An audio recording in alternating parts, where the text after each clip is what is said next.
gorgeous. Welcome to the Rainbow Flame Academy. So I might just do this story. So today's the 20th, which means that cusp energy is heavy, but it isn't tropical astrology, but it's still a cusp day. Okay, so just be aware of that. We are in the Cancer to Leo cusp energy. Also, lionsgate is literally around the corner. Okay, y'all, we need to be preparing.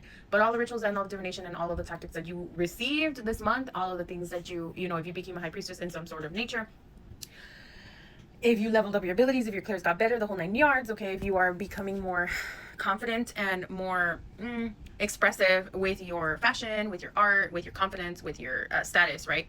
Okay, but I'm talking to my cusp babies. First of all, my rainbow flames, okay? If you were born in this time frame, you do have rainbow flame energy, okay? Just as a heads up. Anyway, but in themes with cusp magic, continuing with it, right? A Cancer Leo cusp is going to be such a unique person, okay? They're going to be able to operate and tread essentially like all of the places that their deities or goddesses are going to be treading. It will do you justice, or do you good service, or good luck, or good karma, you should say. You'll notice that you'll find depending on what your moon and rising sign are, right? Because we're just talking about the sun sign, right? But how it actually manifests in your everyday life with your, from your sun sign to your rising sign, how it is dependent on your rising sign, okay? But for the Cancer Leo cusps, especially like, and I'm gonna do a separate channel on what did we learn in Cancer season. I wanted to go ahead and respect the spirits. I know there was a lot of people that were doing divination during. I did do channel updates and all that stuff, but I didn't do like a Cancer pool or what did spirit want to say about the season, okay? Because I wanted to respect that first, all the information needed to get downloaded first. And then we're going to go ahead and talk about what exactly were the events that happened this past month versus Leo season. You know, it's going to be, well, this is for tropical Western astrology. I'm a Vedic astrologer. I'm just kind of like also respecting that we do work and live and operate in multiple facets of astrology. And I do respect all of them. I did certify in Vedic astrology, but maybe later on I'll eventually get my tropical astrology. I'm probably always going to lead with Vedic astrology or Mayan astrology before tropical, but I do respect it a lot, and I am an enthusiast of it, I won't lie. But I'm a modern astrologer too, and I'm an astrology practitioner, right? Or astrology magic is different than understanding the systems, but they do go hand in hand in order to understand your karma, in order to fulfill your karma, or to transmute your karma, or to release the binds to your karma, whatever the case may be, because karma is very much underrated, okay? But anyway, back to cusp. The reason I brought all of these things up is because fundamentally, if you were born around this time frame, or if you're born as a Cancer Leo cusp for tropical astrology, but also you will feel it again when the cusp magic comes around for Vedic astrology, right? Because in Vedic astrology, we just passed the Gemini Cancer season, and that we are now fully in Cancer energy since the 16th, okay, of July. Okay, so just be aware of that. But anyway, okay, so you will notice that you do seem to have a lot of knowledge and wisdom as it pertains to your intuition, as it pertains to your expressibility. You might be more of a visual person. You could end up having random kundalini moments. You are meant to travel in this world. You are meant to know things about the world and the secrets about the world, because you understand fundamentally that things are connected. Even if it seems like topics that like have nothing to do with each other, right?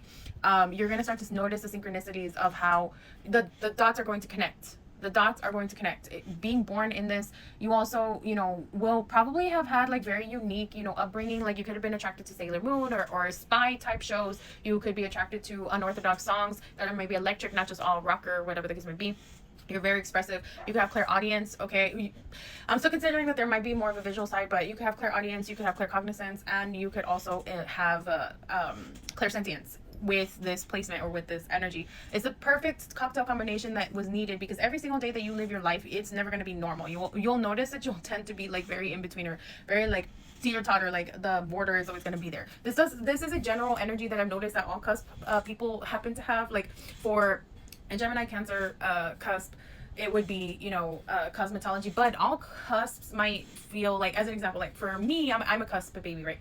I'm doing nails, and I do oils or spiritual rituals or whatever, and it's like it might not seem connected, but it is connected. So that is a difference in the sense of like bringing two topics that might not seem like they go together, but actually do fundamentally go together when you pay attention to the energy and the synchronicities, and you've done your study and your research. But you have to be guided by the right spirits, and you will feel like I'm supposed to know more, do more, research more, or find out more, discover more, and have like more eureka moments, right? But you also want to share that stuff with your personal collective, things like that. But there are some things that you were meant to know, that only you are meant to know, that are secrets that, you know, the planets want to only tell you. You'll notice that the planets want to talk to you, especially, you know, the sun and the moon, but they'll wait until the very end. After all the other planets have already talked to you, you know, then these planets will end up coming around. I just want to kind of mention that, This is, and also you will notice fundamentally how to essentially rework certain energies as it pertains to the right energies, really. And also you will know, like when I talk about the energies, I'm talking about the chakra systems as well. Like you will incorporate multiple facets of systems of realizations of magic of all of the whole nine yards, so that it can end up working in your favor. This makes you eclectic, right? But at the same time, it makes you planetary, because astrology understands fundamentally that, you know, all of the system, all of the functions, or all of the nature of our being, of information that we receive as we experience life, and all the different categories as we experience life are here, okay, an astrological wheel. So like, and they're governed by all of the planets, so it's not just eclectic energy, it's also fundamentally like primordial energy. So yeah, but you'll notice that you'll have spirits that are going to come to you that are going to show you, you know, a lot of like rebirth, you know, like transformation and rebirth, you know, ego deaths, death in general, but also rebirth, transmutation, never staying in one place, changing things out, transformation. You'll notice you'll be working a lot with fire, a lot with water, depending on what's your dominant element. But even so, like, you'll end up having a chance to work with all of the elements, and you'll even be able to study all the other elements, or the ones that you are not privy to, right? So, but also, like, you're gonna understand fundamentally, like, the in-between, like, really truly honestly, like, and you'll be able to help others that are cusps understand their in-betweens and how that makes sense for them. And it's a lot. And the thing is that it does get clouded over because of lionsgate, and how potent it is, and how secretive it can all be, because of how personal it is, because of our willpower, and because of our thought process, how we take action on things, and how our inner world is essentially receiving the energy and receiving the information. Okay, I wouldn't be surprised if this collective picks somewhat of being a holistic person with also a technical skill. Like, you could be a nurse, but also a therapist, or you could be a curandera, or you can be an astrologist, you know, and a Reiki. You know, you'll be a multivitamin.